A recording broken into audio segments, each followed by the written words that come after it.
Все мы любим MMORPG. Это непреложный факт, иначе зачем мы все здесь собрались? И всем нам прекрасно известно, что есть привычные нам MMORPG, которые условно можно разделить на западную и восточную школы, а есть нечто такое, что строится исключительно вокруг игрового магазина и нашего кошелька. Такие игры тоже гордо именуют себя MMORPG, кроссплатформенными, и, как правило, родом они все с Востока. Если быть более точным, из Южной Кореи. Можно по-разному относиться к этим кроссплатформенным творениям корейского маркетингового гения. Можно даже в них играть, если это еще не запрещено законом в вашей стране. Но вообще, честно говоря, я думал, что поток этих игр уже иссяк. Однако недавние события заставили меня несколько пересмотреть свою позицию. Дело в том, что в преддверии G-Star 2024, которая, напомню, пройдет с 14 по 17 ноября этого года в Пусане, различные разработчики стали делиться анонсами, и у меня возникло стойкое ощущение, что где-то прорвало плотину. Я бы, наверное, прошел себе спокойно мимо, но тут один из разработчиков опубликовал геймплей своего проекта. В общем, у меня знатно пригорело. Давайте разбираться, по какой причине. Меня зовут Мадлер, это портал Гохару, и мы начинаем. Народ, для всех поклонников WoW из наших широт выпадает невероятно редкий шанс вернуться в прошлое. 14 декабря 2024 года в 18:00 по МСК на проекте WoW Circle свои врата распахнет новый игровой мир Battle for Azeroth с рейтами X5. В новом игровом мире вас ждут рейты X5 на опыт, постепенное открытие контента с версии 8.0, хорошая работоспособность с упором на контент БФА, интересные модификации, не влияющие на игровой процесс, например, PvE-спектатор и многое другое. Короче, если не застали это историческое дополнение или скучаете по той атмосфере, что дарил нам Battle for Azeroth, то лучшего шанса вернуться уже не представится. Бросьте вызов могучему богу Нзоту и победите древнее зло на WoW Circle Battle for Azeroth X5 14 декабря 2024 года в 18:00 по МСК. Ссылка, как всегда, в описании. Итак, начнем с, так сказать, пи***ца умеренного. Компания HypeIM сообщила, что станет издателем новой MMORPG Architect Land of Exiles, которую разрабатывает корейская компания Aqua 3. HypeIM инвестировала в разработчика Aqua 3 в августе 2023 года почти $22 миллиона для разработки мобильной MMORPG и получила за это глобальные права на издание проекта. В центре сюжета окажется башня гигантов, построенная несколько тысяч лет назад, вы не представляете, гигантами, что правили миром и мечтали стать богами. Однако со временем гиганты исчезли, а люди взяли власть в свои руки и создали 7 королевств, которые пережили свой золотой век на остатках наследства цивилизации гигантов. В один день врата башни открылись, и в мир людей устремились миллионы жутких монстров. Они разоряли округу и уничтожали все живое. Человечество отгородилось от башни огромной стеной в надежде избежать истребления. Со временем активность монстров снизилась, и появились слухи о некой силе, способной дать власть над всем миром. Сила, понятное дело, в башне, ну и, в общем-то, где-то здесь на сцене появляются игроки, которым необходимо будет отправиться за стену и найти эту самую таинственную силу. Понятное дело, на 5-м Unreal. Ну, какая уважающая себя корейская кроссплатформенная MMORPG может обойтись без 5-го Unreal? Никакая. А тут еще может быть даже и не кроссплатформенная, а мобильная. Потому что слово «мобильная» там фигурировало, а вот конкретно по платформам я что-то не видел, чтобы там фигурировало ПК. Относительно даты релиза пока никакой конкретики, разумеется, нет, но судя по тому, что вот такая уже, знаете, маркетинговая кампания идет, можно, наверное, в первом полугодии 2025 года будет ждать сей шедевр, ну, по крайней мере, на рыночке Южной Кореи. Я очень сильно надеюсь, что дальше эта зараза не распространится. Но, к сожалению, как я и сказал в самом начале ролика, эту плотину уже давно прорвало.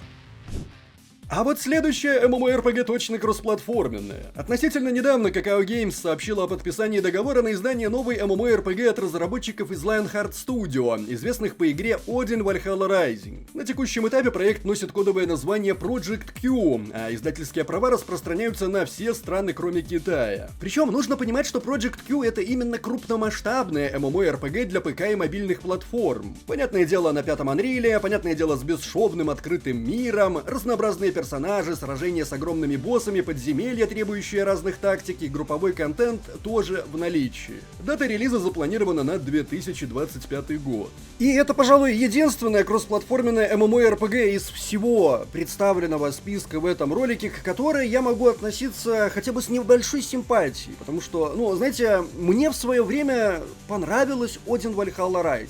Да, я каюсь, конечно же, потому что это все еще вот эта вот стандартная корейская кроссплатформенная дрочильня слэш-помоечка, построенная вокруг внутриигрового магазина. Но в ней, по крайней мере, был какой-то, ну, не уникальный, конечно же, сеттинг, и вообще-то как бы его лучшие дни уже прошли, я имею в виду германо-скандинавский, но это хотя бы выделяло ее среди всего вот этого сонмища подобных друг на друга корейских кроссплатформенных помоечек. Мне, кстати, таки непонятно, почему Odin Valhalla Rising таки не добралась до глобала. Но я уверен, что Project Q доберется. Но тут и есть очередная проблемка, потому что, исходя из того, что я прочел и вот только что озвучил, получается, что Project Q собирается следовать новоприобретенной, скажем так, тенденции южнокорейской. Это называть игру MMORPG, а потом съезжать на то, что у нас тут просто, понимаете ли, онлайн-экшен RPG. Ну, сами понимаете, там, групповой контент, групповые данжи, вся вот эта вот PvE-групповуха, она как бы намекает на то, что этот проект, вероятнее всего, будет следовать последним трендам корейской моды. Ну да ладно, здесь у меня, по крайней мере, нет никаких проблем, потому что это no-name title от почти no-name студии.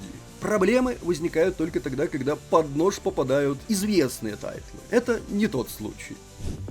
Ну и, конечно же, мякотку-то я приберег напоследок. Прошу любить и жаловать Project R с геймплейным трейлером. От Blue Potion, по-моему, есть такая контора. Как оказалось, если вам это ни о чем не говорит, ничего страшного, потому что мне тоже ни о чем не говорит. Главное, что мы должны знать, это, конечно же, кроссплатформенная корейская MMORPG на пятом Unreal. Давайте же посмотрим, на что способен пятый Unreal в умелых южнокорейских руках. Я сразу предупреждаю, я смотрел уже это. Собственно, вот это и сподвигло меня сделать этот ролик. Так бы я прошел себе спокойненько мимо всего этого кроссплатформенного. Пятый Unreal. Казалось бы, пятый Unreal — это сильное место проекта. Картинка должна, завораживать. И здесь еще вот есть некоторые иллюзии относительно завораживающего эффекта. Вот здесь эти иллюзии уже начинают шататься. Тут продолжаем жить в иллюзиях. Ну, достаточно типичная, в общем-то, картинка. Корейская.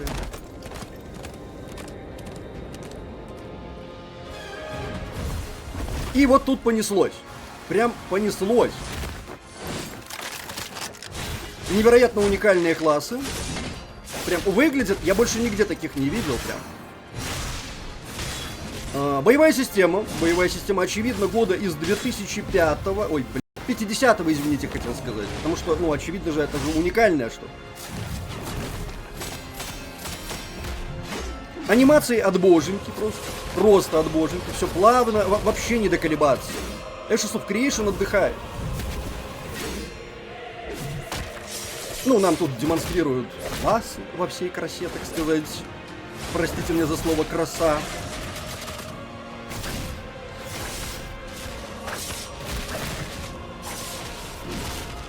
Вы сами все можете наблюдать, то есть, здесь, на мой взгляд, комментарий абсолютно излишний, потому что все это великолепие я даже не знаю, как можно комментировать. Прикол в том, что это же ведь еще и не геймплей, это постановочный геймплей. И вы представляете, что они смогли поставить только вот это. О боже мой, нет, это же лень. Ну и мы дальше его продолжаем деревянненько разбирать. Кооперативный геймплей, опять же, групповой, так сказать, групповое PvE. Слушайте, мне кажется, что я нашел новый виток развития для корейского игропрома. Как вам такое? Кроссплатформенные онлайн-экшен RPG. По-моему, звучит завораживающе. Одобряем?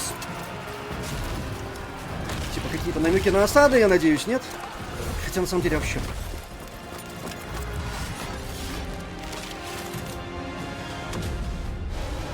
Тот неловкий момент, когда весь пафос ситуации разбивается о картинку. Project R. Ну вот, как я и говорил, я бы прошел мимо, но потом я увидел вот это. И вы знаете, я просто охренел. Это насколько нужно облениться, чтобы вот такое вообще показывать. Нет, если бы я был разработчиком, честно, я бы постеснялся. Но этих ребят, похоже, ничего не останавливает.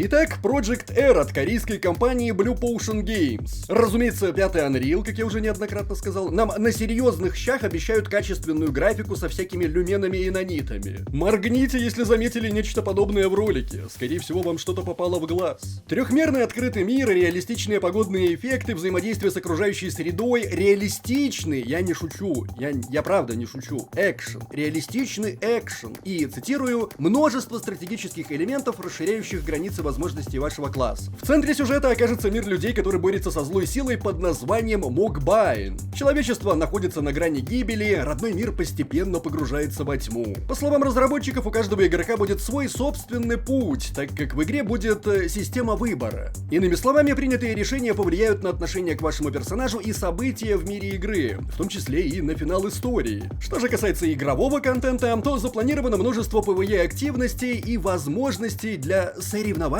между игроками. Подождите, так это что, получается, я не пошутил? Это натурально кроссплатформенная онлайн экшен RPG с PvE-групповушечкой? Релиз Project R запланирован на второе полугодие 2025 года на ПК и мобильных платформах. И вы не поверите, это самый амбициозный проект студии, который является, я здесь опять процитирую, кульминацией 6 лет работы над MMORPG и инноваций в разработке игр. И вот тут я немножечко не понял, то ли это они делали 6 лет эту игру, то ли в принципе над MMORPG работали. Но оно-то в общем-то и не важно. Что 6 лет, что 10, что 158. Если на выходе получается вот такое, то грош цена всем этим годам. Вы знаете, у меня подписчики в Телеграме, мы общаемся там в чатике, если что, присоединяйтесь. И не один подписчик, а действительно много подписчиков, когда я опубликовал новости, связанные с вот этими кроссплатформенными MMORPG, в частности трейлеры, сказали, что такое ощущение, словно мы посмотрели один и тот же ролик. И это действительно так, потому что кроссплатформенные корейские MMORPG, как мы знаем, они похожи друг на друга, как однояйцевые близнецы. Но тут дело в том, что, на мой личный взгляд, последний вот этот вот ролик Project R, он ложит на лопатки абсолютно все, что я видел до этого. Вот честно, если люди будут играть вот в это, если люди схавают вот это, ну я не знаю.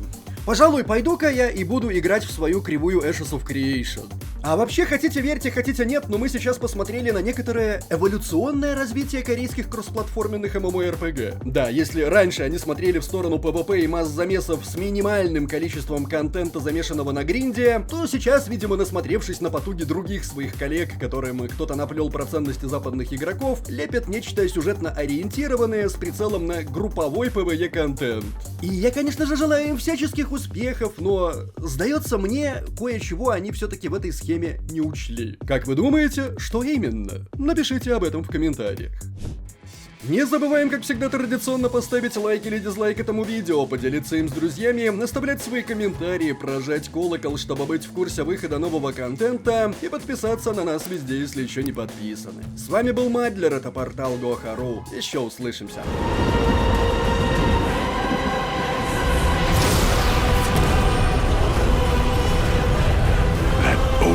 Benefit be upon